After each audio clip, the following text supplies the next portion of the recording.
और जब हलाल रोजी तुम खा लो तो हलाल रोजी खाने के बाद तुम अल्लाह ताला का शुक्रिया भी अदा करो। इन कुंतुम इय्याहु ताबुदून, अगर तुम अल्लाह की इबादत करते हो तो तुम अल्लाह का शुक्रिया अदा करो। कुरान करीम की इस आयत में अल्लाह ने तमाम ईमान वालों को हलाल कमाई खाने का हुक्म दिया है, और जब हलाल कमाई खाने का हुक्म दिया है तो इसका अपोजिट मफहूम यह निकला कि हराम कमाई की तमाम सूरतों से हमें और आपको बचना है, चाहे वो सूद और ब्याज की शक्ल में हो, चाहे वो रिश्वत की शक्ल में हो, चाहे वो नाप तौल में कमी के शक्ल में हो, चाहे वो धोखाधड़ी और फ्रॉड की शक्ल में हो, चाहे वो किसी हराम चीज के कारोबार की शक्ल में हो। हराम कमाई के जितने रास्ते हैं अल्लाह ने सबको हराम किया है, और इस आयत में अल्लाह ने हमें हलाल कमाई खाने का हुक्म दिया है। आइए एक और आयत देखते हैं। ये कुरान के 18वें पारे की आयत है, सूरह मोमिनून की आयत नंबर 51। या अय्युहर रुसुल कुलू मिनत तय्यिबाति वअमलू सालिहा, ऐ ईमान वालो पाक चीजों को खाओ, हलाल चीजों को खाओ और नेक अमल करो। ये गौर करने की बात। अल्लाह ने अपने रसूलों को, अपने पैगंबरों को पहले हलाल खाने का हुक्म दिया, उसके बाद नेक अमल करने का हुक्म दिया। पता ये चला कि हराम कमाई से की, हराम कमाई करने वाले की कोई इबादत अल्लाह क्या कबूल नहीं होती। वो हज कर ले, वो उम्रे कर ले, वो ज़कात और सदका और खैरात करता फिरे, अगर उसकी कमाई हराम है, उसकी नेकी, उसका अमल, उसकी दुआएं अल्लाह तबारक व तआला के यहाँ रिजेक्ट कर दी जाएंगी, रद्द कर दी जाएंगी। और इसीलिए अल्लाह के प्यारे नबी इन्हीं दोनों आयतों को पढ़ने के बाद कहते हैं, ओ लोगो इन्नल्लाह तय्यिबुन ला यक़बलु इल्ला तय्यिबा, अल्लाह ताला पाक है और पाक चीज को ही कबूल करता है, अल्लाह नापाक चीज को कबूल नहीं करता। और अल्लाह ताला ने जो हुक्म ईमान वालों को दिया है वही हुक्म अपने रसूलों को दिया है। और उसके बाद अल्लाह के प्यारे नबी ने सूरह बकरा की आयत नंबर 172 और सूरह मोमिनून की आयत नंबर 51 दोनों आयतों को पढ़ा कि देखो अल्लाह ताला ने ईमान वालों को भी हलाल कमाई खाने का हुक्म दिया और अल्लाह ने अपने रसूलों को भी हलाल कमाई खाने का हुक्म दिया। उसके बाद अल्लाह के नबी फरमाते हैं, एक आदमी बहुत लंबा सफर करके आता है, अशासा, उसके बाल परा गंदा हो जाते हैं, अगबरा, उसके कपड़े धूल और गर्दो गुबार से, डस्ट से अट जाते हैं, उसका कपड़ा बिल्कुल गंदा हो जाता है। यमुद्दु यदैहि, और वो इंसान अल्लाह की बारगाह में हाथ उठा के दुआ करता है और कहता है, या रब्बी, ऐ मेरे रब मेरी ये दुआ कबूल कर ले, ऐ मेरे रब मेरी ये दुआ कबूल कर ले। लंबा सफर करके आया है, बाल परा गंदा है, कपड़े मैले कुचैले हैं, हाथ उठा के दुआ कर रहा है और ऐ मेरे रब कह के दुआ कर रहा है। यानी कबूलियत के 5 असबाब इकट्ठा हैं, क्योंकि हम सब जानते हैं मुसाफिर की दुआ जल्दी कबूल होती है। और अगर इंसान की जाहिरी हालत अगर खराब है, कमजोर है, इंसान फटा पुराना कपड़ा पहनकर मैले कुचैले कपड़े में और परेशानी में अल्लाह को पुकारता है, उसकी दुआ जल्दी कबूल होती है। इंसान हाथ उठा के दुआ करता है, जल्दी कबूल होती है। इंसान अल्लाह की रुबूबियत का जिक्र करके ऐ मेरे रब कह के दुआ करता है, उसकी दुआ जल्दी कबूल होती है। यहां कबूलियत के 5 असबाब, 5 रीजन इकट्ठा हो गए। सफर भी लंबा करके आया है, कपड़े भी मैले कुचैले हैं, बाल भी बड़ा गंदा है, हाथ उठा के दुआ कर रहा है और या रब्बी कह के दुआ कर रहा है। लेकिन उसकी हालत क्या है? व मतामुहु हराम व मशरबुहु हराम व मलबसुहु हराम व गुद्दिया बिल हराम फअन्ना युस्तजाबु लिदालिक। ऐ मेरे सहाबा, उस इंसान का खाना हराम कमाई का, उसका पानी हराम कमाई का, उसका कपड़ा हराम कमाई का, उसकी परवरिश हराम कमाई से हुई है। फअन्ना युस्तजाबु लिज़ालिक। ऐसे इंसान की दुआ कैसे कबूल होगी? नहीं कबूल होगी। हराम खोर की दुआ, सूद खोर की दुआ, ब्याज खोर की दुआ, जुआरी की दुआ अल्लाह कबूल नहीं करेगा। इन्नल्लाह तय्यबुन ला यक़बलु इल्ला तय्यबा। अल्लाह पाक है और पाक चीज को ही कबूल करता है। आज हालात मेरे भाइयों, आपके इस गांव में आया, एक भाई ने कहा मौलवी साहब जरा इस पर भी आप रोशनी डालिएगा। हमारे गांव में बहुत सारे नौजवान लड़के यूट्यूब चैनल बनाते हैं, कॉमेडी चैनल। अभी तो आपने शेख वसीम मदनी की बात सुनी। उलमा की एक बहुत बड़ी जमात, बल्कि अक्सरियत का यही कहना है कि यूट्यूब के चैनल की कमाई मुनासिब नहीं है, दुरुस्त नहीं है, क्योंकि ये कमाई आपके ऐड की कमाई होती है और ऐड जायज नाजायज, हलाल हराम, सही गलत दोनों आते हैं। लेकिन ये जो यूट्यूबर्स हैं, इनके चैनल्स के ऊपर तकरीरें आ रही, बयानात आ रहे हैं, मगर मुझे जो बात बयान की बताने वाले ने, और ये बात रियल है कि बहुत सारे नौजवान लड़के कॉमेडी चैनल बनाते हैं और उसमें बिला वजह की बातों पर लोगों को हंसाते हैं। कभी लड़का लड़की बन के लोगों को हंसा रहा है, कभी गंदी गंदी हरकतें करके लोगों को हंसा रहा है, कभी बेहुदा और गंदी बातें मुंह से निकाल के लोगों को हंसा रहा है। और ये काम कौन कर रहा है? मुसलमान कर रहा है।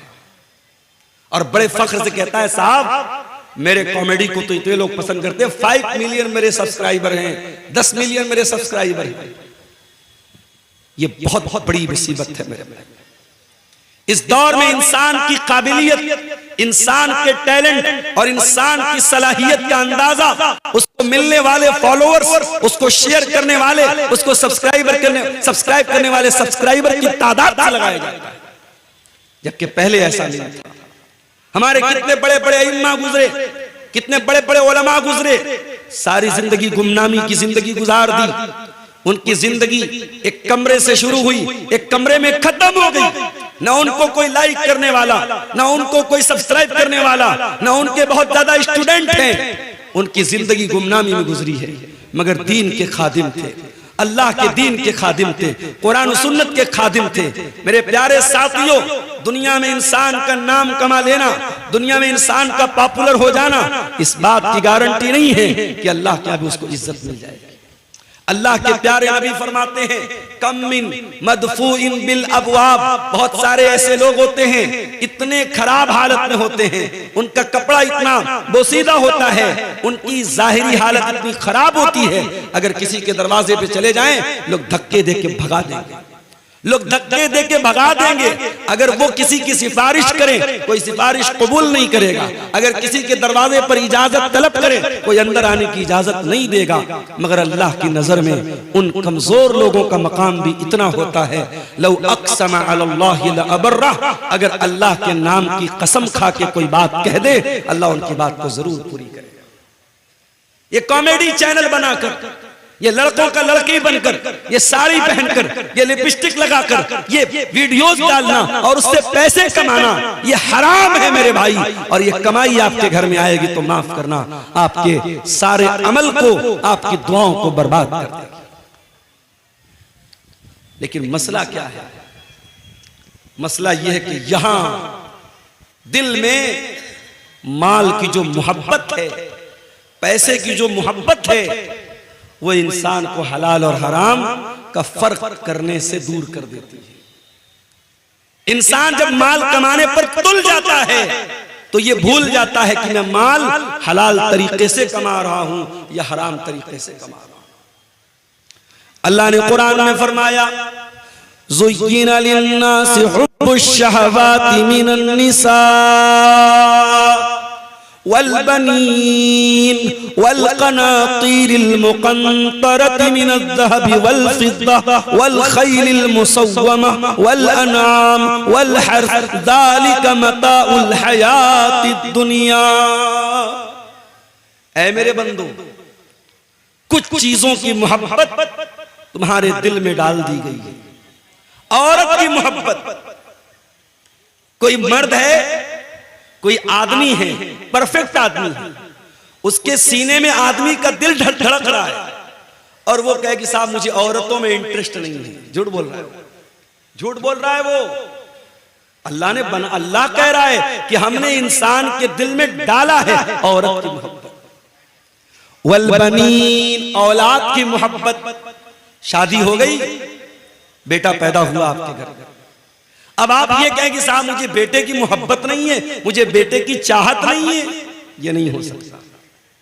औरत की मोहब्बत, औलाद की मोहब्बत अल्लाह ने आपके दिल में नेचुरली, प्राकृतिक रूप से, कुदरती तौर पर, नेचुरल तौर पर अल्लाह ने आपके दिल में डाली। वल क़नातीरिल मुक़न्तरति मिनज़ ज़हबि वल फ़िद्दा, और सोना चांदी की मोहब्बत भी इंसान के दिल में डाली गई है और हमारी माँ बहनों के दिल में थोड़ी ज्यादा डाली गई है। औरत को सोना ला के दे दे, हाय हाय हाय, खुश हो जाएगी।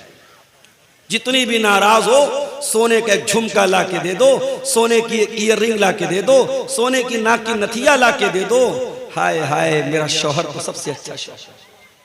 कुरान कह रहा है औरत जेवरात में पलती है, जेवरात में बड़ी होती है, औरत को सोने चांदी से बड़ी मोहब्बत है। उसके बाद फरमाया वल खैलिल मुसव्वमती, और मेरे बंदो तुम्हारे दिल में घोड़े की मोहब्बत भी डाल दी गई है। ऐसे घोड़े जो बहुत उम्दा घोड़े हो, बहुत अच्छे घोड़े हो। किसी जमाने में घोड़े की सवारी होती थी, आज के जमाने में कार की सवारी है, बाइक की सवारी है। आज 4 पैसा इंसान के पास होता है, पहले सोचता है कार खरीद लूं, बाइक की ताकत है बाइक खरीद लूं, और बाइक खरीद नहीं सकता तो शादी कर लेता हूं, जहेज में तो मिल ही जाएगी कि नहीं मिलेगी। गरीब घर में भी शादी करेगा तो 1.5-2 लाख की बाइक तो मिल ही जाएगी। बोलो भाई शेरशाबादियो, सीमांचल के लोगों, बड़े पक्के अहले हदीस हैं साहब। मुझे यहाँ के लोगों ने बताया कैश तो कम चलता है, कैश भी चलता है, यहां जहेज में कहीं कहीं कैश भी चलता है, और बेगैरती की हद ये है, बेशर्मी की हद ये है कि ससुराल से कैश मिलता है और ये इंसान अपनी बीवी का मेहर भी उसी रकम से अदा करता है। अरे बेगैरत, तुझे क्या जरूरत है शादी करने की? तू 4 चूड़ी पहन घर में बैठ। जब तेरे पास इतना दम नहीं है, जब तेरे पास इतनी ताकत नहीं है कि अपनी बीवी से निकाह करके उसको मेहर दे सके, तो तुझे कोई जरूरत नहीं शादी करने की। तो जिंदगी भर कुंवारा बैठ, चूड़ी पहन के बैठ जाता। ये बेगैरती है। ससुराल से पैसा लेके उसे मेहर दे रहे हो। शादी के मौके पर तेरे बदन की शेरवानी तेरे ससुराल के कपड़े की, दुल्हन का जोड़ा ससुराल के कपड़े का। तो तू किस लिए शौहर बना है? तू किस लिए निकाह कर रहा है? तू किस लिए इजाबो कबूल कर रहा है? तू बेगैरत है। तेरी शर्म और हया, तेरी गैरत को तेरे बाप ने जहेज के बदले गिरवी रख दिया। तो ये चल रहा है साहब। अहले हदीस हाथ बराबर सीने पर बांध रहे, आमीन पूरी बुलंद आवाज से बोल रहे, मगर जहेज में बाइक चल रही है। और अगर दामाद थोड़ा हाई फाई है, हाई स्कूल का टीचर है, बिहार बोर्ड के मदरसे का सरकारी टीचर है, तब क्या पूछना है साहब? तब तो बेटी देने वाला सोचेगा इसकी तो लाइफ सेट है, इसको बाइक क्या कार दे देंगे। कार भी मिल जाती है। तो सवारी की मोहब्बत भी इंसान के दिल में डाली। उसके बाद फरमाया वल अनाम, और ऐ मेरे बंदो तुम्हारा क्या हो रहा है?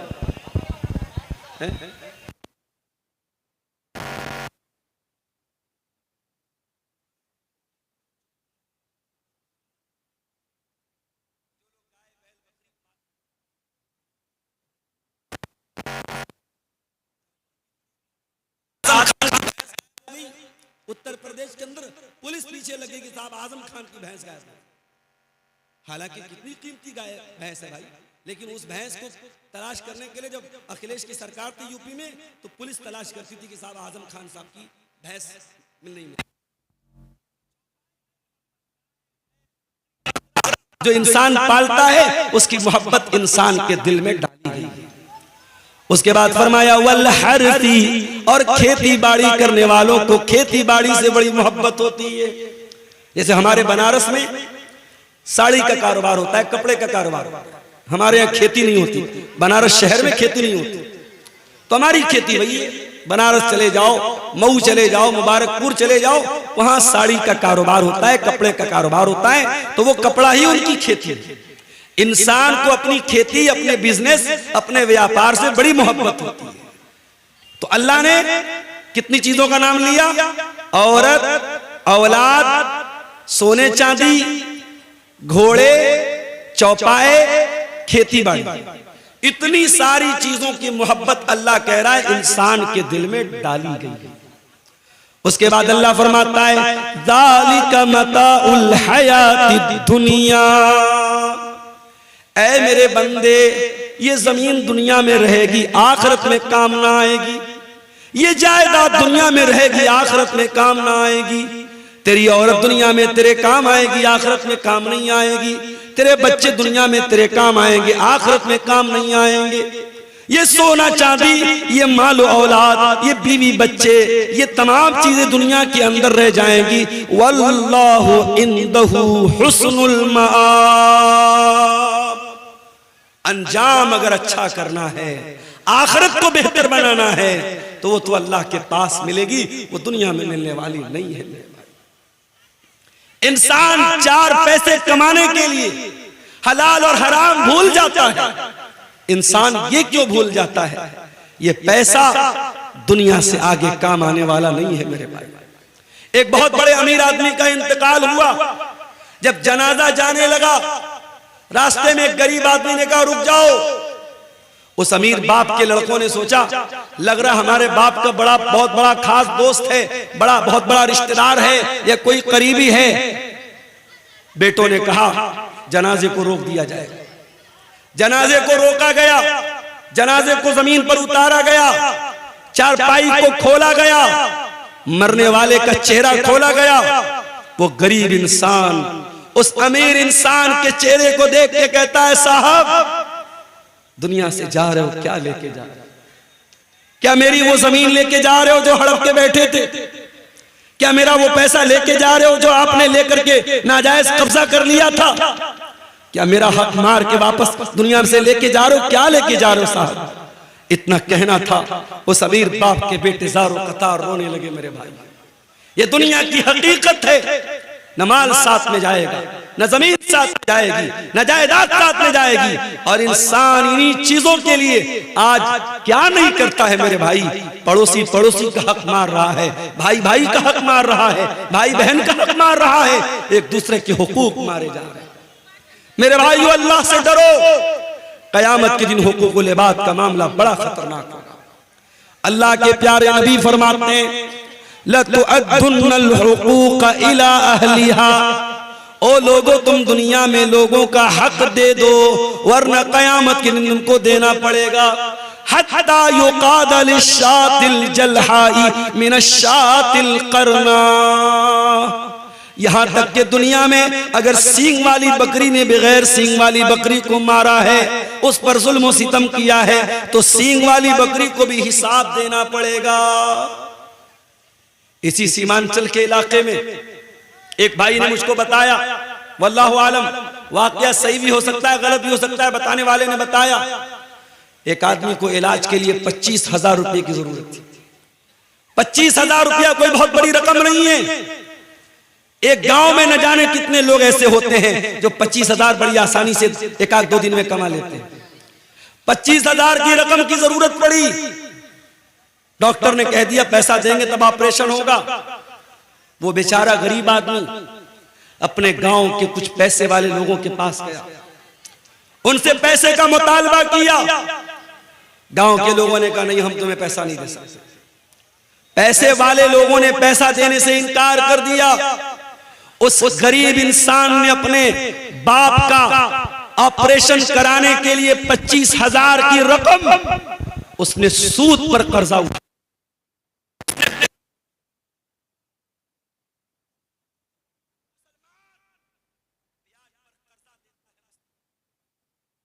और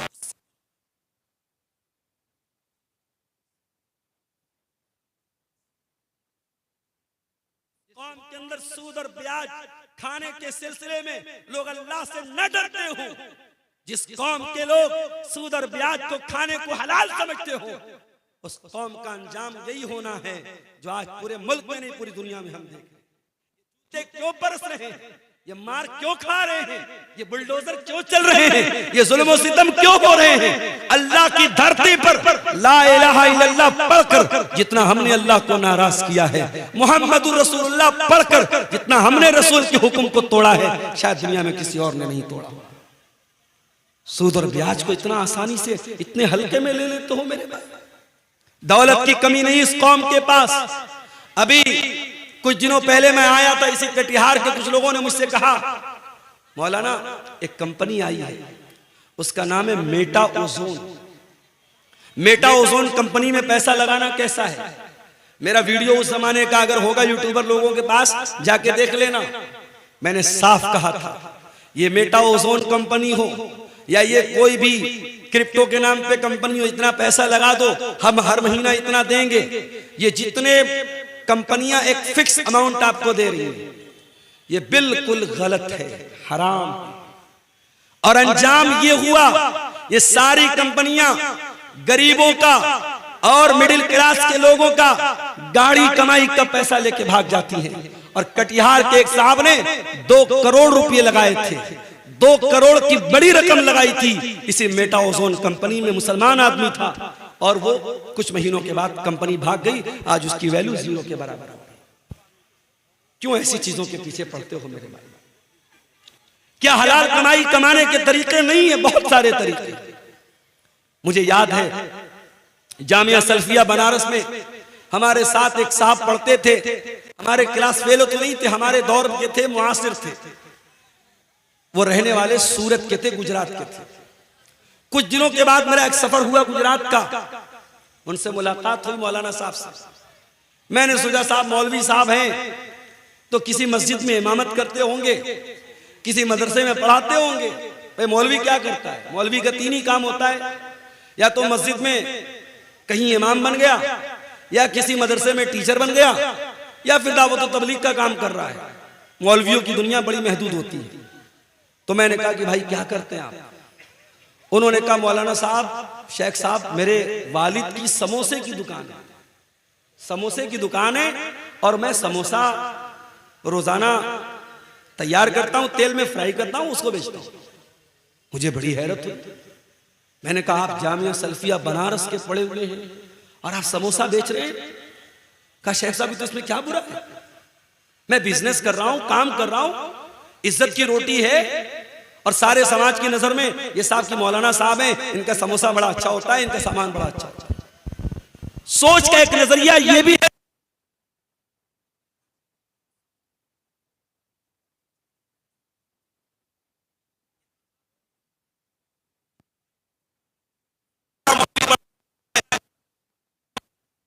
इस पर तो बड़ी तकलीफ है, बड़ा दर्द।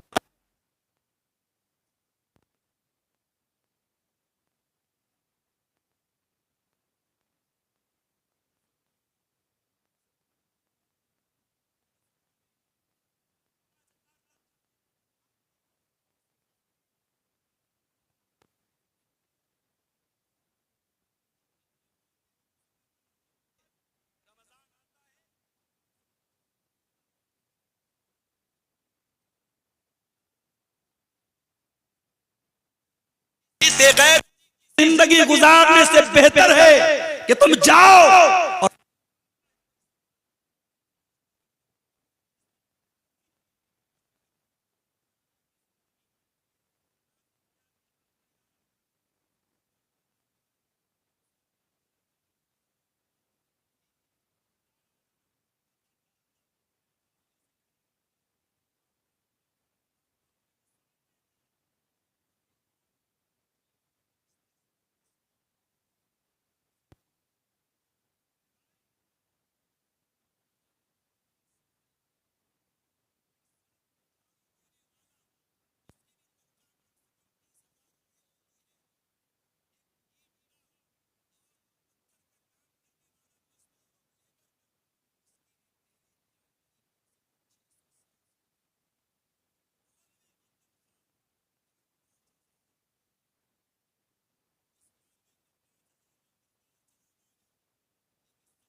हमारे मदरसे में पढ़ा के अलग से कमा रहा है। उन्होंने पाबंदी लगा दी, साहब मदरसे के जितने टीचर हैं सुबह से दोपहर तक पढ़ाना है, फिर दोपहर से रात तक हॉस्टल की निगरानी करना है। ऑलरेडी 3 टीचर निगरानी कर रहे थे, मगर मदरसे के हरामखोर जिम्मेदारों ने और डिक्टेटरों ने और नमरूद की औलादों ने उस मौलवी को मिलने वाले ये चंद हजार रुपये जो महीने के थे, उनके पेट में दर्द शुरू हो गया और उन्होंने कहा नहीं, हॉस्टल की 24 घंटा निगरानी करनी पड़ेगी। मैं मौलवियों से कहना चाहता हूं, इस कौम के आगे भिखारी बनना बंद करो। अपने इल्म, अपने वकार, अपने ओहदे, अपने मकाम का लिहाज रखो। इस कौम ने बहुत खून चूसा है तुम्हारा। और आज वो लोग जो आलिम नहीं हैं, जो गैर उलमा हैं, चाहे वो इंजीनियर अली मिर्जा हो, चाहे डॉक्टर इसरार अहमद हो या कोई और हो, इन लोगों ने एक माइंडसेट क्या बनाया, एक सोच क्या बनाई कि मौलवियों की जरूरत क्या है। जनाजा खुद अपने बाप का पढ़ाओ, निकाह खुद अपने बेटे का पढ़ाओ, तुम्हें मौलवियों की कोई जरूरत नहीं है। तो ठीक है, तुम्हें अगर मौलवियों की जरूरत नहीं है तो रब्बे काबा की कसम मौलवी को तुम्हें तुम्हारी जरूरत नहीं है।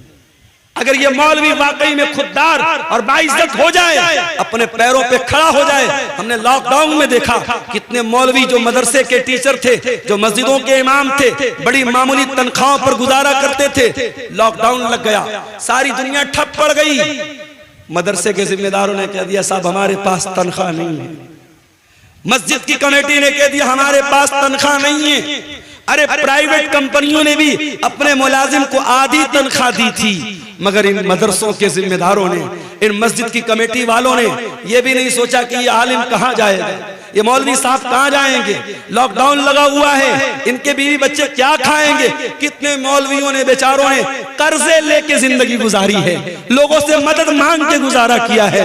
लॉकडाउन ने सिखा दिया कि आत्मनिर्भर बनना पड़ेगा, सेल्फ डिपेंड बनना पड़ेगा। और मैं कई उलमा को जानता हूं लॉकडाउन के बाद जिन्होंने तिजारत को अपनाया है, जिन्होंने बिजनेस को अपनाया है। मेरे अजीजों, जो कौम अपने उलमा को बंधुआ मजदूर बना के रखती है, मस्जिद के इमाम को फैमिली क्वार्टर तक देना नहीं चाहती है, मदरसे के टीचर को परिवार के साथ रहने की इजाजत नहीं देती है, उसके बाद हम कहते साहब मदरसे के टीचर ने ये हरकत कर दी, मस्जिद के इमाम ने ये हरकत कर दी। खुलेआम अल्फाज में सुन लो, इन फितनों को दावत हमने दी है, इन फितनों को दावत हमने दी है। वो मौलवी शादीशुदा होकर बीवी से 6-6 महीने दूर रहता है, वो मदरसे का मुदर्रिस, वो मस्जिद का इमाम 6-6 महीने अपनी बीवी से, अपने बच्चों से दूर रहता है। कौन इसका जिम्मेदार है? उसकी बीवी अपने शौहर के रहने के बावजूद बेवा की जिंदगी बसर कर रही है, उसके बच्चे अपने बाप के रहने के बावजूद यतीम की जिंदगी बसर कर रहे हैं। अगर उस मौलवी की शहवत में अगर उबाल आया, उसने गलत कदम उठाया, वो मौलवी यकीनन गुनहगार होगा, वो आलिम यकीनन गुनहगार होगा, मगर गुनहगार तो ये समाज भी होगा। गुनहगार तो हम और आप भी होंगे कि हमारे पास अपने बच्चों के साथ तो रहने के लिए इंतजाम है, अपने उलमा के लिए फैमिली क्वार्टर का इंतजाम नहीं करते। मेरे भाइयों, अगर मस्जिद के इमाम के लिए फैमिली क्वार्टर का इंतजाम नहीं करते तो माफ करो, हटा दो इमाम को, खुद ही नमाज पढ़ो और पढ़ाओ, मत रखो इमाम को। आप फितनों को दावत मत दो मेरे अजीजों, ये दौर फितनों का दौर है और इस दौर का बहुत बड़ा फितना माल का फितना है। अल्लाह के प्यारे नबी ने फरमाया लिकुल्लि उम्मतिन फितना व फितनतु उम्मती अल माल, हर उम्मत का एक फितना होगा और मेरी उम्मत का फितना क्या होगा? माल होगा। और अल्लाह के नबी ने यह भी फरमाया याती अलन्नासी ज़मानुन ला युबालिल मरउ मिन ऐना खज़ल माल अमिन हलालिन अम मिन हराम। लोगों पर एक जमाना ऐसा भी आने वाला है, माल कमाने वाला इस बात की परवाह नहीं करेगा कि माल कहां से कमा रहा है, हलाल तरीके से कमा रहा है या हराम तरीके से कमा रहा है। हलाल के बहुत सारे तरीके हैं मेरे भाई। अगर आपके पास पैसा है, आपके पास टाइम नहीं है, शरीयत ने एक तरीका रखा है मुजारबत का। मुजारबत किसका मतलब क्या होता है? पैसा मेरा रहेगा, टाइम किसी और का लगेगा, एनर्जी किसी और की लगेगी। मैंने 1 लाख रुपया किसी को दे दिया कि भाई 1 लाख रुपया ले लो और इससे बिजनेस करो, और बिजनेस में जो प्रॉफिट होगा आधा तुम ले लेना, आधा हम ले लेंगे, लेकिन लॉस होगा तो लॉस का जिम्मेदार मैं रहूंगा, तुम नहीं रहोगे। और जो भी मुनाफा होगा परसेंटेज तय किया जाए, पैसा तय न किया जाए। अगर पैसा तय करेंगे तो गलत हो जाएगा। अगर कोई ये तय कर ले कि मैं 1 लाख रुपया दे रहा हूं और हर महीने तुम हमको 1000 दोगे, तो ये गलत हो जाएगा। हाँ, हर महीने जो भी प्रॉफिट होगा 50% तुम ले लो, 50 मैं ले लेता हूं, 60 तुम ले लो, 40 मैं ले लेता हूं। परसेंटेज तय कर सकते हैं, पैसा तय नहीं कर सकते। और प्रॉफिट में दोनों शेयर होंगे, लेकिन लॉस में सिर्फ पैसा लगाने वाला शेयर करेगा और जो मेहनत कर रहा है वो लॉस में शरीक नहीं होगा। ये भी कायदा है शरीयत का, कानून है शरीयत का। अगर इस कायदे की रोशनी में हलाल तरीके से हम मुजारबत करें तो बहुत पैसा कमा सकते हैं। मगर मसला ये है, आज इंसान अखलाकी तौर पर इतना गिर चुका है कि अगर मुजारबत के लिए मैंने किसी को पैसा दिया 1 लाख रुपया, तो वो कभी नहीं शो करेगा कि प्रॉफिट हो रहा है। वो कहेगा मौलवी साहब लॉस हो रहा है। एक इंसान दूसरे इंसान पर भरोसा करने को तैयार नहीं है, क्योंकि अखलाक इतना गिर चुका है मेरे भाइयों। इंसान धोखा देने में, फ्रॉड करने में देर नहीं करता है।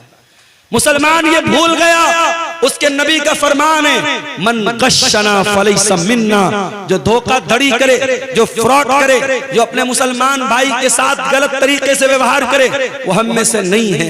मुसलमान ये भूल गया।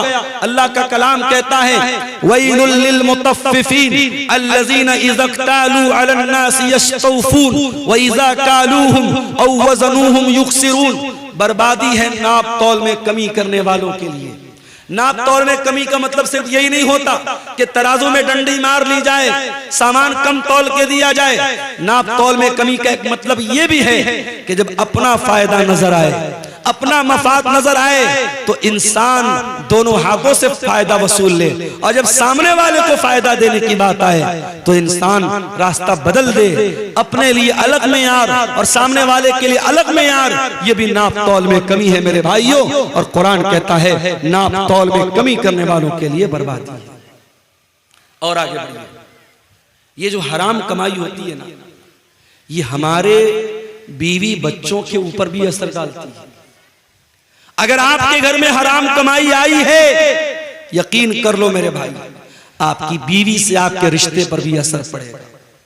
बच्चे नाफरमान हो जाएंगे, माँ बाप की सेहत गिर जाएगी, घर का सुकून खत्म हो जाएगा। बाद सलफ कहते हैं कि मैं अपने गुनाहों का असर अपनी बीवी के अखलाक में और अपनी सवारी के फिसलने में महसूस करता हूं। जब मैं कोई गुनाह करता हूं तो अपनी सवारी के फिसलने में और अपनी बीवी के अखलाक में उसका असर महसूस करता हूं। हराम कमाई घर में आएगी मेरे भाई, आपकी जात पर, आपके बच्चों पर, आपके परिवार पर उसका असर पड़ेगा। आपको तो ये लग रहा है कि लाख रुपए पर मैंने 10,000 रुपया ब्याज कमा लिया, मगर मेरे रब का कलाम क्या कहता है, यमहकुल्लाहु रिबा व युर्बिस सदकात। अल्लाह सूद और ब्याज को मिटाता है, अल्लाह सूद और ब्याज की बरकत को खत्म करता है, अल्लाह सदका खैरात को बढ़ाता है। तुम्हें यह लग रहा है मैंने मदरसे में 1000 रुपया चंदा दे दिया, मेरा 1000 कम हो गया, और तुम्हें यह लगता है कि मैंने 1000 रुपया ब्याज के जरिए कमा लिया, मेरे अकाउंट में 1000 रुपया बढ़ गए। तेरे कैलकुलेटर में बढ़ गया, अल्लाह के कैलकुलेटर में जो तू पैसा ब्याज से कमा रहा है वो बढ़ा नहीं है, वो घट रहा है। और हम देखते हैं मेरे भाई, जिन घरों में हराम की कमाई आती है, पैसे की दौलत की रेल पेल होने के बावजूद उन घरों में सुकून नहीं होता। उन घरों की लड़कियां बेपर्दा होने लगती हैं, उन घरों के लड़के बेहया होने लगते हैं, उन घरों का चैन और सुकून बर्बाद हो जाता है। बनारस के साड़ी के कारोबार में हमने देखा, एक जमाना था जब हाथ से लोग करगे पर, मशीन नहीं थी उस जमाने में, हाथ की करगे होती थी और उस पर लोग साड़ी तैयार करते थे, और रात में मशीन नहीं चलती थी, रात में काम नहीं होता था। सुबह फजर के बाद लोग बैठते थे और शाम तक काम करते थे, और एक आदमी घर में कमाता था, पूरा घर आराम से खाता था। आज मशीन का दौर आ गया, आज रात भर मशीन भी चल रही है। बनारस चले जाओ, मऊ चले जाओ, भिवंडी चले जाओ, खटर खटर पटर पटर की आवाज रात भर मिलेगी आपको। मेहनत 24 घंटा हो रही है, बाप भी मेहनत कर रहा, बेटा भी मेहनत कर रहा, सारे भाई भी मेहनत कर रहे, बरकत खत्म हो गई मेरे भाई। बरकत खत्म हो गई, कमाने वाले हाथ बढ़ गए, मगर घर के अंदर कमाई में कोई बरकत नहीं। ऐसा क्यों है? क्योंकि अब हलाल और हराम की कोई तमीज नहीं है। अब पैसा आना चाहिए, हलाल तरीके से आए चाहे हराम तरीके से आए। मेरे भाइयों याद रखो, ये सूद और ब्याज का पैसा अगर आपके घर में आया है, एक बहुत शक्ल आम हो रही है सूद और ब्याज की, जिसको हमारे यहाँ ग्रुप लोन बोलते हैं। ग्रुप लोन की शक्ल बिहार और झारखंड में बड़ी तेजी से राइज हुई है। और बड़े अफसोस की बात यह है कि ये लोन सिर्फ औरत को दिया जा रहा है। औरतों को इकट्ठा करके उनसे साइन करवाया जाता है, बैंक का कर्मचारी आता है, हर हफ्ते औरतों से पैसा लेता है, बड़ी आसानी से 25,000 50,000 का अमाउंट मिल जाता है। अरे अल्लाह के बंदो, अल्लाह के बंदो, अल्लाह से डरो।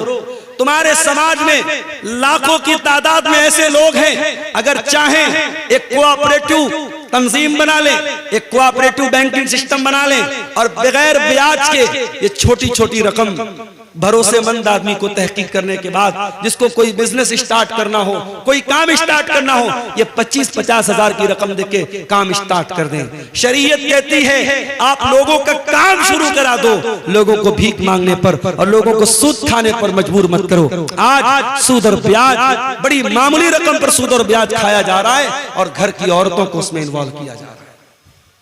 हराम कमाई की एक शक्ल और भी है, और वो क्या है? किसी दूसरे की जमीन पर नाजायज कब्जा कर लेना। उत्तर प्रदेश में एक बहुत बड़े बाहुबली थे, अब इस दुनिया में नहीं है, मैं नाम नहीं लूंगा। अगर आप अक्लमंद होंगे, समझदार होंगे तो समझ जाएंगे। आज लोग कहते हैं साहब मुसलमान थे, मुसलमान थे, बड़ा जुल्म हुआ, मगर उनका ट्रैक रिकॉर्ड जब उठा के देखो, उनका जब इतिहास उठा के देखो तो मालूम यह हुआ कि उनका काम क्या था। जिस जमीन पर हाथ रख दिया वो जमीन उनके बाप की हो गई, जमीन उनके बाप की हो गई। जमीन मुसलमान की हो, गैर मुस्लिम की हो, जहां पे वो साहब आ गए, चलो हटो भाई फला के आदमी है, जमीन छोड़ दो, जमीन छोड़ दो। जिस खेत पे हाथ रख दिया वो खेत उनके बाप का, जिस जमीन पे हाथ रख दी वो जमीन उनके बाप की। और ये काम करने वाला सीना ठोक के मुसलमानों से कहता है मैं तुम्हारा लीडर हूं, मैं तुम्हारा लीडर हूं। ऐसे लीडर अगर हो, हमें नहीं चाहिए ऐसे लीडर, हमें नहीं चाहिए ऐसे लीडर जो लोगों के माल पर नाजायज कब्जा करे। माफ करना मेरे भाइयों, अल्लाह के प्यारे नबी की हदीस है, मन गय्यर मनार अल अर्जी लानल्लाहु मन गय्यर मनार अल अर्जी। जो लोगों की जमीन और जायदाद की जो बॉर्डर है, जो निशान है, उसको मिटा दे और जमीन और जायदाद पर नाजायज कब्जा कर ले, अल्लाह के नबी ने फरमाया उस इंसान पर अल्लाह की लानत हो। जमीन और जायदाद पर नाजायज कब्जा करके कहां जाओगे मेरे भाई? अगर एक बालिश, ये जो हमारे पंजे का जो नाप है ना, इसको उर्दू में बालिश बोलते हैं, पता नहीं आपके शेरशाबादी भाषा में क्या बोलते हैं, हमारे बनारस में इसको बित्ता बोलते हैं, बित्ता, यहां भी बित्ता बोलते हैं। एक बित्ता जमीन अगर आपने किसी की नाजायज कब्जा कर ली, हदीस के अल्फाज क्या है? तुफ़िक़ मिन सब अर्दीन यौमल क़ियामा, कयामत के दिन एक बित्ता जमीन नाजायज हड़पने वाला 7 जमीनों का तौक उसकी गर्दन में डाला जाएगा। अल्लाह अकबर, इतना बड़ा गुनाह है, इतना बड़ा गुनाह है। आज मुकदमे अदालतों में चले जाओ, मुसलमान अपने भाई की जमीन, बेटा अपने बाप की जमीन, भाई अपनी बहन की जमीन पर नाजायज कब्जा करके बैठा है। सबसे ज्यादा मुकदमे आपको मुसलमानों के मिलेंगे। ये इस कौम का हाल है मेरे भाई, अल्लाह हम सबकी हिफाजत फरमाए। और आगे बढ़िए, हराम कमाई का एक और रास्ता हम इस समाज में देखते हैं, और वो क्या है? वो है साहब सूदी रकम हम खा तो नहीं रहे, मगर सूदी रकम खिला रहे हैं।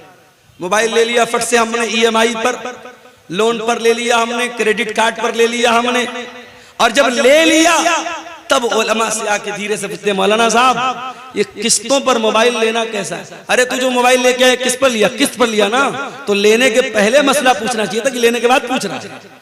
किस्त के ऊपर गाड़ी लेना कैसा है, किस्त के ऊपर मोबाइल लेना कैसा? कान खोल करके सुन लो, किस्त पर कोई सामान लेना जायज है, नाजायज नहीं, मगर उसमें कंडीशन क्या है? कंडीशन ये है कि जो सामान बेचने वाला है उससे आपको लेना है। यहां जब आप मोबाइल किस्त पर लेते तो मोबाइल की कंपनी से या दुकानदार से नहीं लेते, आप बैंक से लेते हैं। आप बजाज का कार्ड इस्तेमाल करते हैं, Bajaj company, Bajaj finance company आपको फाइनेंस करा रही है। आप बाइक लोन पे ले रहे हैं, आईसीआई आपको लोन दे रही है, एचडीएफसी आपको लोन दे रही है, हीरो की होंडा की कंपनी आपको लोन नहीं दे रही। पहली बात तो ये समझ लीजिए, जिसका सामान है उससे आप किस्त पर लेंगे, थर्ड पर्सन से नहीं लेंगे। और अगर थर्ड पर्सन से ले रहे हैं तो इसका मतलब आप उससे पैसा उधार ले रहे हैं, सामान नहीं खरीद रहे, पैसा उधार ले रहे हैं। और पैसा अगर उधार ले रहे हैं तो शरीयत का एक कानून याद रखो कि हम उधार पैसा किसी से भी अगर लेंगे या देंगे, उधार पैसे के ऊपर कोई प्रॉफिट कमाना जायज नहीं है। मैंने आपको 1 लाख रुपया दे दिया, 1 लाख रुपया आपको जब मैंने दिया तो आपने अपना मोबाइल हमको दे दिया। अब ये मोबाइल मैं यूज कर रहा हूं, मोबाइल आपका बस यूज कर रहा हूं, बेच नहीं रहा हूं, यूज कर रहा हूं। 1 महीने के बाद आप आए और आपने कहा कि मौलवी साहब आप 1 लाख रुपया वापस ले लीजिए और मोबाइल मुझको दे दीजिए। मैंने 1 लाख रुपया वापस ले लिया, मोबाइल आपको दे दिया। हमें क्या लग रहा है साहब, ये तो जायज है। उसने हमको पैसा दिया, हमने पैसा दिया था, उसने बदले में मोबाइल दिया था। उस मोबाइल को हम गारंटी के तौर पर तो ले सकते हैं, लेकिन उस मोबाइल को अगर हम यूज कर रहे हैं तो ये ब्याज हो जाएगा मेरा। इतना खतरनाक मामला है।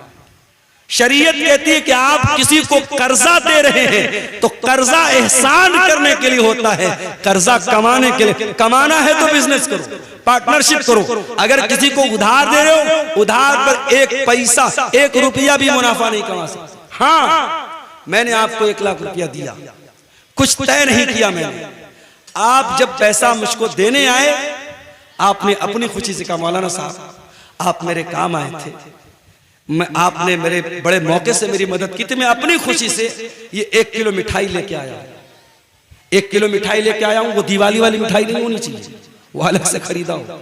1 किलो मिठाई लेके आए बगैर मांगे, तो ये ब्याज में नहीं शामिल होगी, बल्कि ये अल्लाह के रसूल का तरीका था कि जब आप किसी से कर्ज लेते थे तो वापसी के टाइम कुछ बढ़ा के दे देते थे। ये बढ़ा के देना ये इंसानियत का और हुस्न अखलाक का तकाजा है, ये ब्याज नहीं है। लेकिन उधार में कोई किस्म का प्रॉफिट पहले से तय कर लेना और वो प्रॉफिट देना या लेना ये हराम है। और आप जब फाइनेंस पर मोबाइल लेते हैं तो 2%, 3%, 4%, 12% कुछ ना कुछ आप उसमें ब्याज देते हैं, और कुछ नहीं देते तो कम से कम अगर EMI आपने टाइम से पेमेंट नहीं किया, महीने की 1 तारीख को EMI का टाइम आया, आपने पेमेंट नहीं किया तो पहली बात तो मोबाइल बंद हो जाएगा। मोबाइल का सिस्टम है वो लॉक रहता है, मोबाइल फौरन बंद हो जाएगा। और उसके बाद 2 दिन बाद आप जब पेमेंट करेंगे, अगर हर महीने 2000 दे रहे हैं तो 100 रुपया बढ़ा के देना पड़ेगा।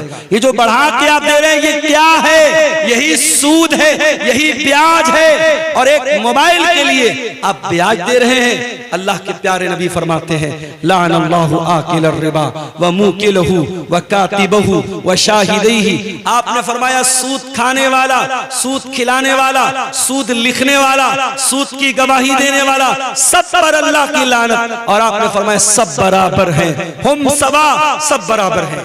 ये सूद इतना बड़ा गुनाह है, ये ब्याज इतना बड़ा गुनाह है। अल्लाह के नबी फरमाते हैं, मुस्तदरक अल हाकिम की हसन दर्जे की रिवायत है, अर्रिबा सलासु व सबऊन बाबा, कि सूद के 70 से ज्यादा दरवाजे हैं, सूद के 70 से ज्यादा दर्जे हैं। ऐसरुहा अयन की हर रजुल उम्महु, और उसमें सबसे हल्का दर्जा ये है इंसान अपनी सगी माँ के साथ जिना करे, अपनी सगी माँ के साथ जिना करे।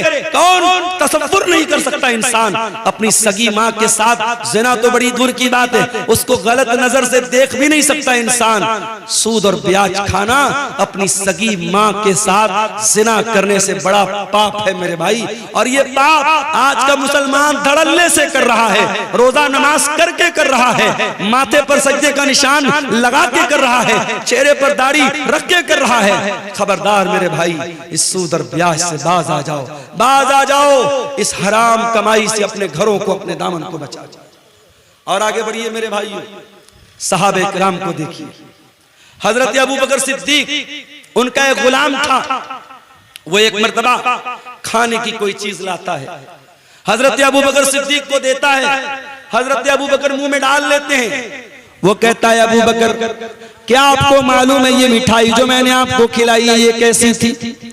मैं दौरे जाहिलियत में लोगों की किस्मत का हाल बताया करता था, और आज मुझे वही उसी दौर का एक आदमी मिल गया इसका काम कभी मैंने किया था, और उसी दौर के तोहफे के तौर पर ये मिठाई उसने दी थी जो मैंने ला के आपको दे दी और आपने खा ली। हजरत अबू बकर को जैसे ही अंदाजा हुआ कि ये कमाई हराम की है, उन्होंने फौरन अपने मुंह में हाथ डाला और उस मिठाई को, उस मीठी चीज को अपने हलक के नीचे उतरने न दिया, उल्टी करके कह करके बाहर निकाल दिया। ये सहाबे किराम थे। और यही नहीं, हमारे प्यारे नबी सल्लल्लाहु अलैहि वसल्लम अपने घर वालों को भी हलाल और हराम की बड़ी सख्ती से तालीम देते थे। आपके नवासे हजरत हसन रजी अल्लाह ताला अन्हु 5 साल के बच्चे हैं और मस्जिद के अंदर खेल रहे थे। खेलते खेलते मस्जिद के अंदर सदका की खजूरें आके रखी हैं, सदका की खजूर आके रखी है। हजरत हसन ने खजूर उठाई और खजूर उठा के मुंह में डाल ली। 5 साल के बच्चे को क्या पता कि खजूर कैसी है? उसको खजूर नजर आई, उसने उठाई, मुंह में डाल ली। नबी की नजर पड़ गई, नबी की नजर पड़ गई। नबी चाहते तो अपने बच्चे के, अपने नवासे के हाथ से छीन लेते, उसके मुंह में से निकाल लेते, मगर नबी ने तरबियत क्या की मेरे भाइयों। अल्लाह के प्यारे नबी ने अपने 5 साल के नवासे से फरमाया, बेटा थूक दे, बेटा मुंह से निकाल दे। अमा शऊरता अन्ना लाना कुल सदका, ऐ मेरे बच्चे क्या तू नहीं जानता कि हम सदका नहीं खाते? मेरे बच्चे ये सदका की खजूर है और तू नबी का नवासा है, तू नबी के अहले बैत में से। क्या तुझे मालूम नहीं कि तेरे नबी के ऊपर और नबी के अहले बैत के ऊपर सदका हराम है? सदका हराम है, नबी के अहले बैत पर सदका हराम है। ये तालीम दी है जनाब मोहम्मद रसूलुल्लाह सल्लल्लाहु अलैहि वसल्लम ने अपने 5 साल के नवासे। ये एहतियात थी मेरे भाई। बनारस में मुझे बहुत अच्छी तरीके से याद है, एक जमाना था, ये जो कपड़ा होता ना, कपड़ा, कुछ कपड़े ऐसे बनते थे बनारस में जिस पर मोर बना रहता था। मोर बना है या चिड़िया बनी है या बंदर बना है या कोई भी तस्वीर बनी। उलमा का फतवा था कि कपड़े पर अगर फिगर बना है, उस फिगर वाले कपड़े की कमाई सही नहीं है। और बनारस में साड़ी का कारोबार करने वालों को बड़ा बड़ा ऑफर मिलता था, बड़ी बड़ी रकम मिलती थी कि अगर तुम तस्वीर वाला कपड़ा तैयार करोगे हम तुम्हें पैसा ज्यादा देंगे, तुम्हारी साड़ी महंगी बिकेगी। मगर एहतियात होती थी, लोग नहीं तैयार करते थे। और अगर किसी के बारे में पता चल जाता था कि वो इंसान अपने साड़ी के ऊपर, अपने कपड़े के ऊपर इमेज बना करके बेच रहा है, लोग उसके घर दावत नहीं खाते थे, लोग उसके घर खाना नहीं खाते थे। ये एहतियात बनारस में मैंने अपनी आंखों से देखी। मगर आज क्या हो रहा है? आज वो एहतियात खत्म हो गई मेरे भाई। आज एहतियात का दौर खत्म। आज बनारस में हजारों लोग साड़ी पर तस्वीर वाली साड़ी बनवा रहे हैं, बेच रहे हैं, कारोबार कर रहे हैं और कोई फर्क नहीं पड़ रहा है। पैसा कमा रहे हैं, दबा के पैसा कमा रहे हैं। याद रखो मेरे भाइयों, पैसा तो यहीं रह जाएगा, जमीन तो यहीं रह जाएगी, जायदाद तो यहीं रह जाएगी, और हम मर करके अल्लाह के पास जाएंगे और अल्लाह पूछेगा, मेरे बंदे तेरे सामने हलाल के बहुत सारे रास्ते थे, तूने हराम क्यों अपनाया, तूने गलत क्यों अपनाया? इसलिए कि कयामत के दिन 5 सवालों का जवाब दिए बगैर अब्दुल गफ्फार को भी फुर्सत नहीं है, शेख वसीम मदनी को भी फुर्सत नहीं है, हमारे उलमा को भी फुर्सत नहीं है, आपको भी मोहलत नहीं है। 5 सवालों का जवाब तो सबको देना है। क्या सवाल होगा? ला तज़ूलु क़दमा इब्ने आदम मिन इंद रब्बिही यौमल क़ियामा। क़यामत के दिन इंसान अपनी जगह से हिल नहीं पाएगा जब तक 5 सवालों का जवाब नहीं दे देगा। नंबर 1 अन उम्रिही फीमा अफना, तूने अपनी जिंदगी को कहाँ गुजारा था। नंबर 2 व अन शबाबिही फीमा अबला, तूने अपनी जवानी को कहाँ गुजारा था। तीसरा सवाल व अन मालिही मिन ऐन इक्तसबहू, तूने माल कहाँ से कमाया था। चौथा सवाल व फीमा अनफकहू, तूने माल कहाँ पर खर्च किया था। और पांचवा सवाल व माज़ा अमिल फीमा अलिमा, तूने जो इल्म हासिल किया था उस इल्म के ऊपर तूने अमल कितना किया था। ये 5 सवाल का जवाब सबको देना है। कहां से पैसा कमाया, हलाल तरीके से कमाया कि हराम तरीके से कमाया। और खबरदार, मस्जिद में लोग जाते हैं ना, बड़ा एहतराम करते हैं मस्जिद का। मस्जिद का सामान कोई जल्दी चोरी नहीं करता। क्यों साहब? मस्जिद का सामान, मस्जिद का सामान कोई बहुत घटिया आदमी होता है वही चोरी करता है। एक आम मुसलमान मस्जिद का बहुत एहतराम करता है। और तमाम मस्जिदों में सबसे बड़ी मस्जिद कौन है? मस्जिद हराम है, खाने काबा है।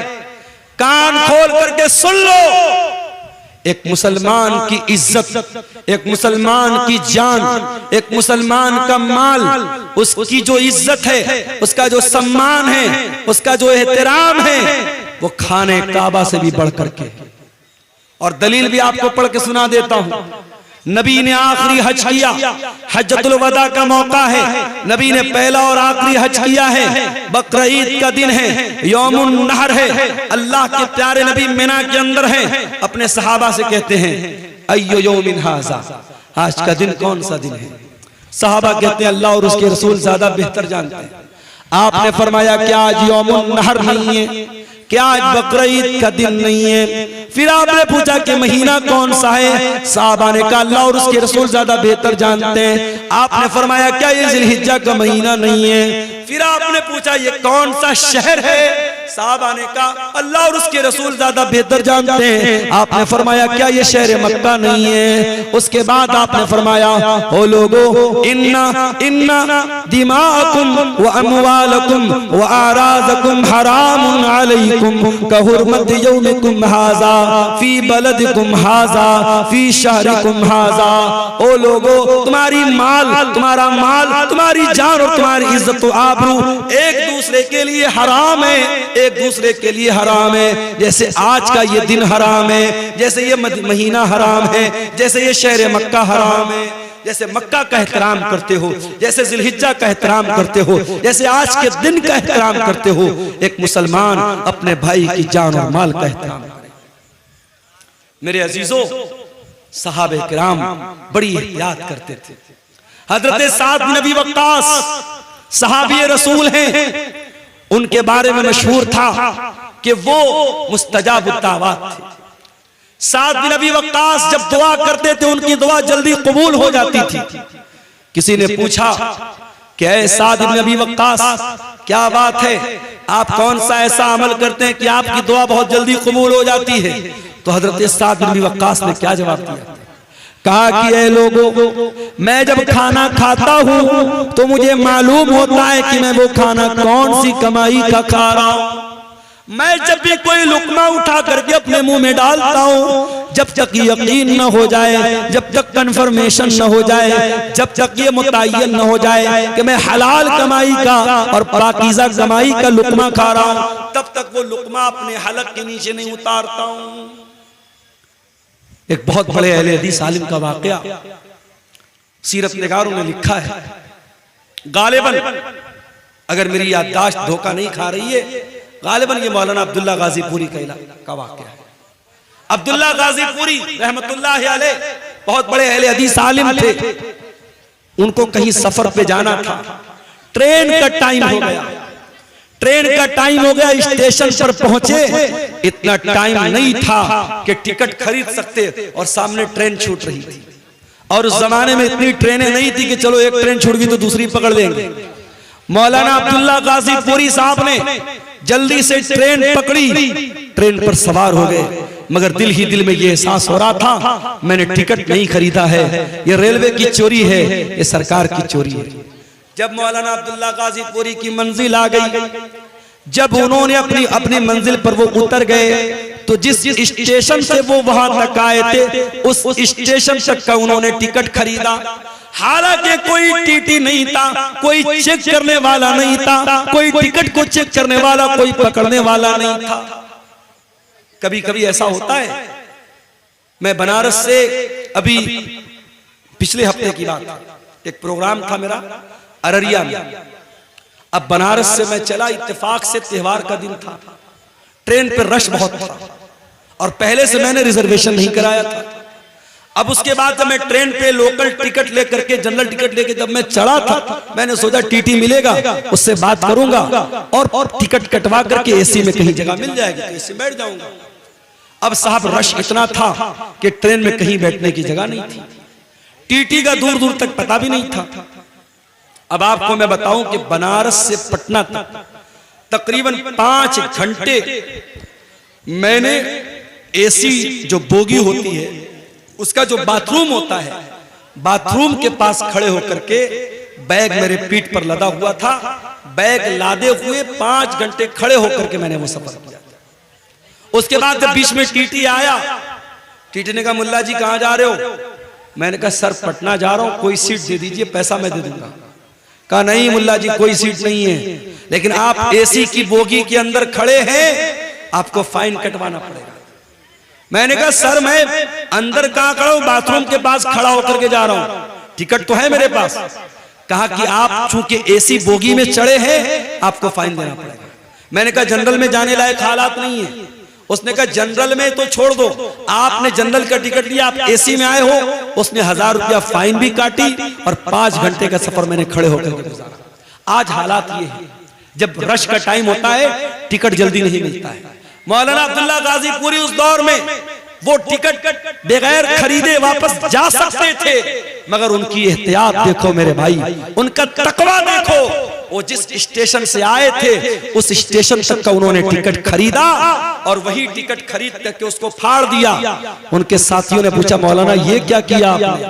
कहा मेरे भाइयों मैं रेलवे की ट्रेन का मैंने सफर किया था और मैं जल्दीबाजी में टिकट नहीं खरीद पाया था। मैंने जानबूझ करके उस स्टेशन का टिकट खरीद करके फाड़ दिया ताकि उतनी रकम सरकार के खजाने में चली जाए। ये हमारे उलमा थे, ये हमारे उलमा थे जो सरकार और हुकूमत और गवर्नमेंट की चोरी को भी चोरी समझते थे। और आज मुसलमान अपने मुसलमान भाई का सामान चोरी करने में भी तरीक़ नहीं करता है। मेरे अजीजों ये एहतियात अपने अंदर पैदा करो। सलफ कहा करते थे अतिब मतअमका तकुन मुस्तजाब दावात, अपनी कमाई को हलाल कर लो तुम्हारी दुआएं कबूल होने लगेगी। इमाम अबू हनीफा रहमतुल्लाह अलैह बहुत बड़े इमाम गुजरे हैं, अल्लाह की रहमतें नाजिल हो उनके ऊपर। इमाम अबू हनीफा रहमतुल्लाह अलैह ने एक आदमी को कर्जा दिया, कर्जा दे दिया उसको, उसने समय पर टाइम पर कर्जा नहीं लौटाया। इमाम अबू हनीफा रहमतुल्लाह अलैह उस आदमी के दरवाजे पर गए। गर्मी का मौसम था, धूप निकली हुई थी और इमाम अबू हनीफा दरवाजे के पास खड़े हैं। दरवाजा खुलता है और उस इंसान के मकान के अंदर एक बहुत बड़ा पेड़ है, एक बहुत बड़ा दरख्त है। वो इंसान रिक्वेस्ट करता है इमाम साहब आप ठीक है पैसा लेने आए हैं, कर्जा लेने आए हैं, लेकिन इमाम साहब गर्मी का मौसम है, धूप बहुत तेज निकली है, आप मेरे दरवाजे के अंदर चले आए और इस पेड़ की छाया में आप आ जाएं, इस पेड़ की छांव में आ जाएं। आपको गर्मी लग रही है, धूप लग रही है, आप इतने बड़े आलिम में हमसे देखा नहीं जाता है, आपको शोभा नहीं देता है। इमाम अबू हनीफा कहते हैं ऐ मेरे भाई तूने अगर मेहमान के तौर पर बुलाया होता मैं तेरे घर में भी आया होता, तेरे पेड़ के नीचे खड़ा भी होता और एक गिलास पानी भी मैंने पिया होता, मगर मैं मेहमान बन के नहीं आया हूँ, मैं अपना कर्जा लेने के लिए आया हूँ। और मुझे इस बात का डर है अगर मैं तेरे मकान के अंदर दाखिल हो गया और तेरे पेड़ की छांव में मैं आ गया तो ये भी एक तरीके का प्रॉफिट हो जाएगा, ये भी एक तरीके का मुनाफा हो जाएगा। और मैंने चूंकि तुमको कर्जा दिया है और कर्जे पर अगर मैंने ये प्रॉफिट हासिल कर लिया, ये मुनाफा मैंने हासिल कर लिया, तो मुझे इस बात का डर है कि कहीं ये भी सूद और ब्याज में शामिल न हो जाए। अल्लाह, कितना प्यारा हमारा दीन है मेरे भाई।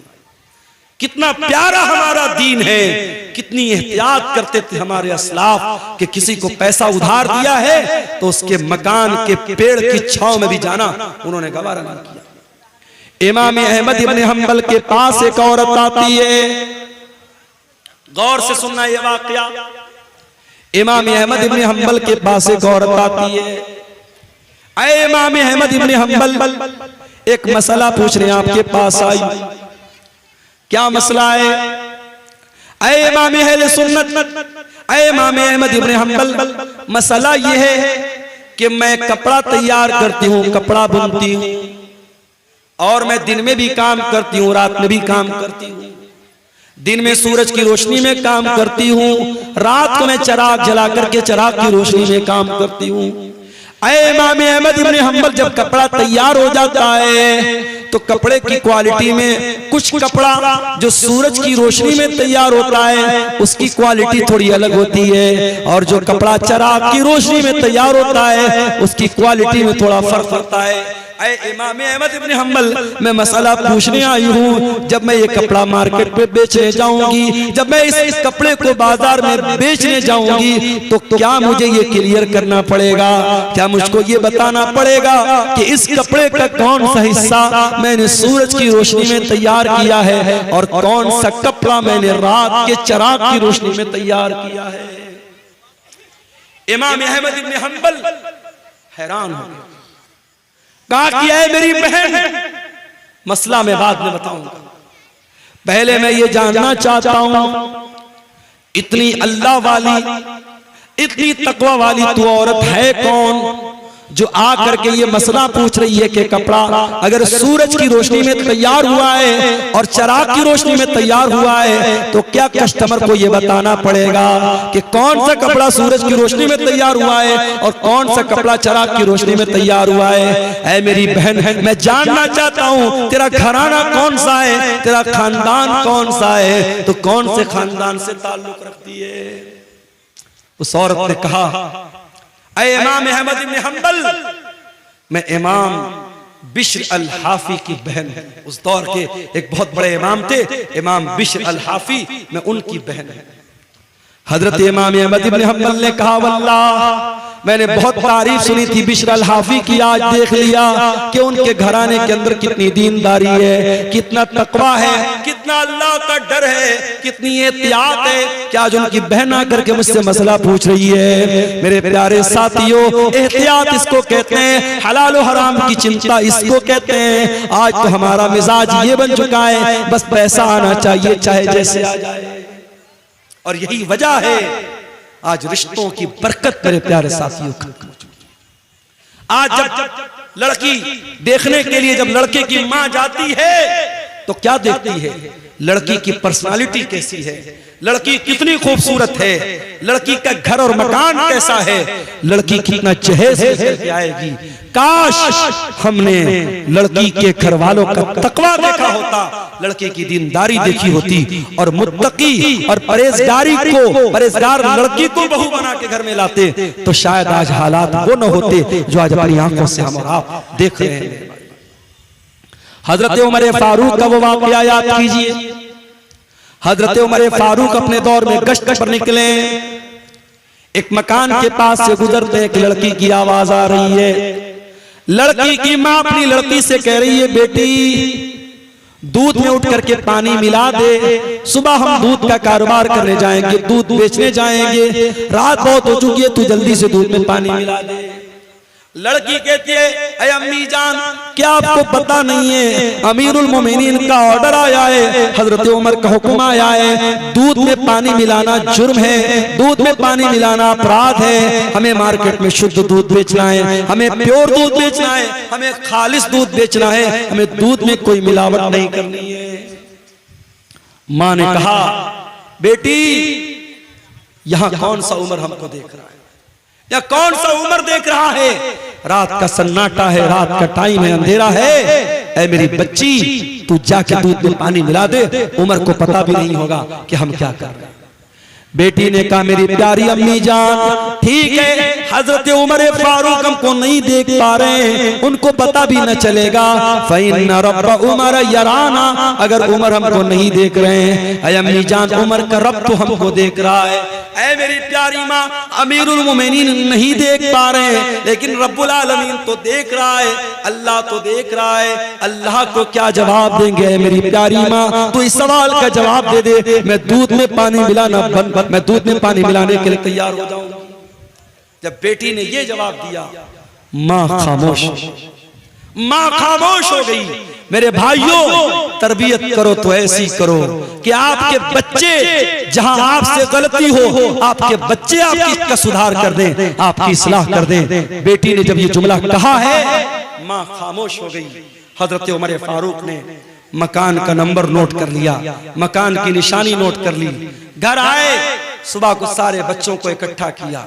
कहा है मेरे प्यारे बच्चों, कल जब मैं रात में गश्त पर निकला था, मैं एक लड़की के मकान के पास से गुजरा था। मैंने लड़की की और उसकी माँ की बातचीत को सुना है। मेरे बच्चों, मैं नहीं जानता वो लड़की कितनी खूबसूरत है, मैं नहीं जानता वो लड़की कौन से खानदान से उसका ताल्लुक है, मैं नहीं जानता उसका हसब व नसब कैसा है,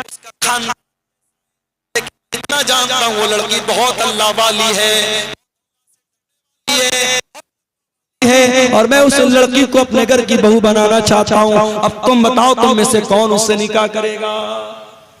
अल्लाह, लड़की की शक्ल भी नहीं देखा है, लड़की का खानदान भी नहीं देखा है, लड़की का दीन देखा है, और हजरत उमर बहू बनाने को तैयार हैं। और बेटे भी ऐसे हैं, एक बेटा आगे बढ़ता है, उसका नाम आसिम था, आसिम बिन उमर। उसने कहा अब्बा जान, मैं शादी कर लूंगा उस लड़की के साथ, आप मेरा निकाह करा दीजिए। हजरत उमर ने उस लड़की को बहू बनाया, और दुनिया की तारीख ने, दुनिया की नजरों ने देखा, उसी लड़की की नस्ल से आगे चल करके एक इंसान पैदा होता है जिसको दुनिया उमर बिन अब्दुल अजीज के नाम से जानती है, जिसको दुनिया उमर सानी के नाम से जानती है। मेरे प्यारे साथियों, जब माएं मुत्तकी होंगी, जब माएं दीनदार होंगी, जब बाप दीनदार होंगे, तो फिर उनसे पैदा होने वाली औलाद के बारे में आप उम्मीद कर सकते हैं कि वो भी दीनदार होगी। जब माँ और बाप के अंदर हलाल और हराम का फर्क नहीं होगा, जब माँ को इस बात की चिंता नहीं है कि घर में जो पैसा आ रहा है वो हलाल का आ रहा है या हराम का आ रहा है, जब बाप पैसा कमाने के पीछे अंधा बन चुका है और हर तरीके का अल्लम गल्लम, सूद, ब्याज, रिश्वत, हराम का पैसा घर में आ रहा है, और उस पैसे से जब अपने बच्चों की परवरिश करेंगे, तो अल्लाह के नबी क्या फरमाते हैं कि जिस जिस्म की परवरिश हराम कमाई से होगी, फन्नारु औला बिही, वो जिस्म जहन्नम की आग पे कयामत के दिन जहन्नम की आग में डाला जाएगा। मेरे अजीजों, अपने बच्चों को हराम कमाई से बचाओ, अपने बच्चों को हलाल कमाई खिलाओ, अपने बच्चों के बदन में हलाल कमाई का खून दौड़ाओ। हमारे नबी ने सारी जिंदगी हलाल और पाकीज़ा चीजों को खाने की तालीम दी है। हमारे नबी के दुनिया में आने का एक मकसद ये भी था,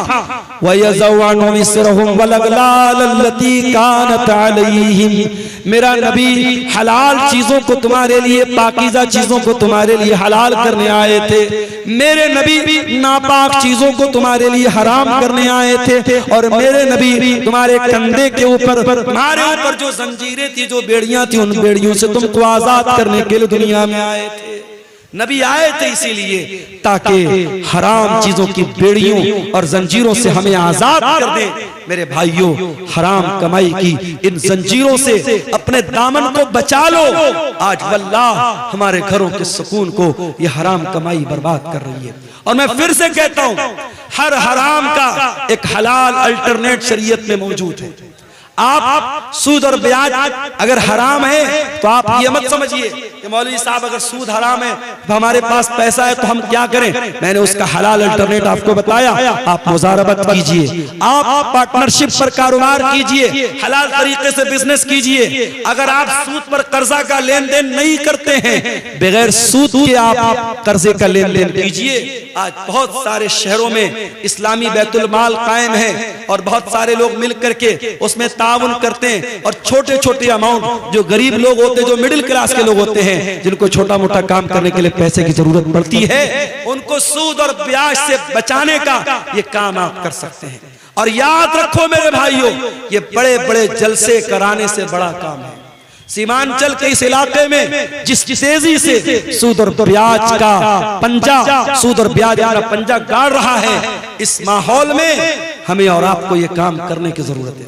और मैं जानता हूं सीमांचल के, मैं उन इलाकों में भी गया हूं, अररिया के इलाके में मैं गया, पटना से बाई कार में गया था, 7 घंटे मुझको लगे थे। इतना खराब रास्ता था, टेढ़ा मेढ़ा पुल था।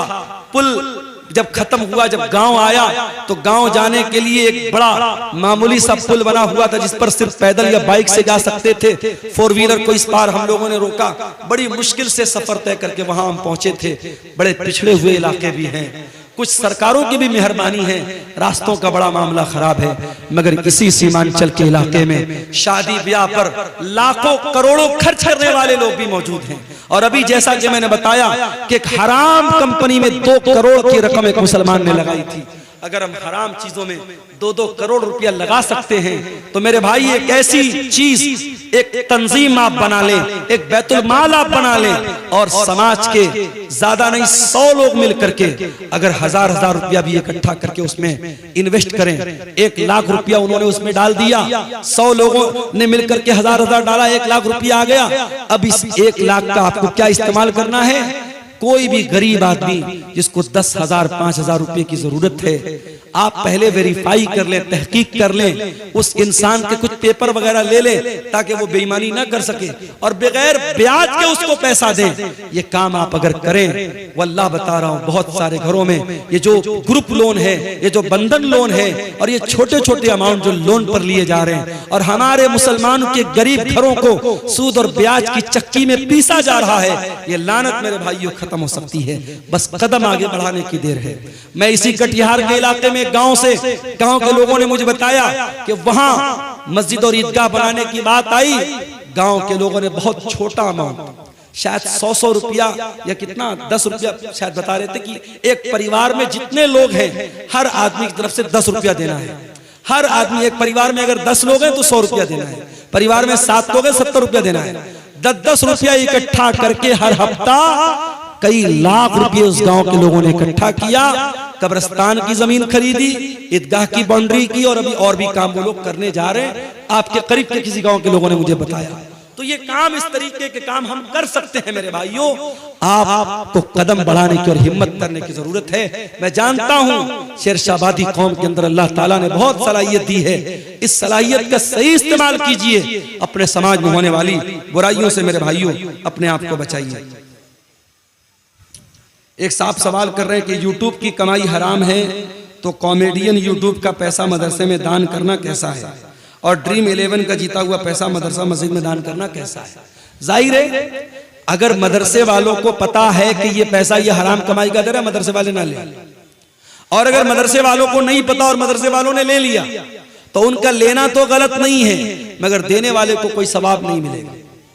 भाई कोई चोर अगर चोरी करे और चोरी का मकसद क्या बयान करे कि मैं अमीरों का पैसा चुरा करके गरीबों की मदद कर रहा हूं, तो भाई मदद करने का ये कोई तरीका नहीं है। तो जब इस तरीके के कॉमेडी वीडियो बना करके पैसा कमाना दुरुस्त नहीं है, तो फिर उसकी कमाई भी दुरुस्त नहीं है, और उस कमाई से आपका दान करना और सदका करना भी सही नहीं है। वल्लाहु आलम बिस्सवाब। तो मेरे अजीजों, ये हराम कमाई के बारे में चंद बातें मैंने आपके सामने रखी थी, और आप ये बात देखिए कि हमारी शरीयत में हराम कमाई और हलाल कमाई के ताल्लुक से इतनी एहतियात बताई गई है कि अल्लाह के प्यारे नबी सल्लल्लाहु अलैहि वसल्लम ने जहन्नम की वईद बयान की है उन लोगों के बारे में जो लोगों का माल नाजायज तरीके से खा लेते हैं।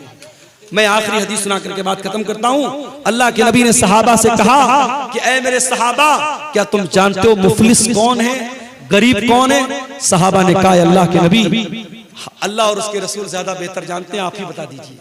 आपने फरमाया मेरी उम्मत के अंदर गरीब आदमी वो होगा, मेरी उम्मत में मुफलिस इंसान वो होगा जो कयामत के दिन रोजा, नमाज, ज़कात सब लेकर के आएगा।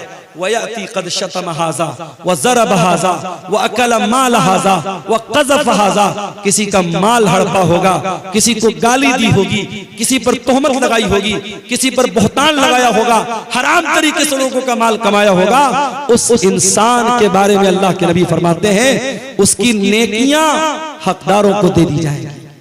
कयामत के दिन दुनिया की करेंसी नहीं चलेगी। यहाँ गांधी जी के फोटो वाला नोट चल रहा है, आखिरत में नोट नहीं चलेगा। जैसे आप हज करने जाते हैं, उम्रा करने जाते हैं, इंडिया की करेंसी आप एयरपोर्ट से ही चेंज कर लेते हैं या वहां सऊदी एयरपोर्ट पे जाके चेंज कर लेते हैं, क्योंकि आपको मालूम है कि सऊदी में सऊदी रियाल चलेगा, दुबई में दुबई का दिरहम चलेगा और इसी तरीके से कुवैत में कुवैत का दीनार चलेगा। आखिरत में जो करेंसी होगी मेरे प्यारे साथियों, वो नेकी और गुनाह की करेंसी होगी।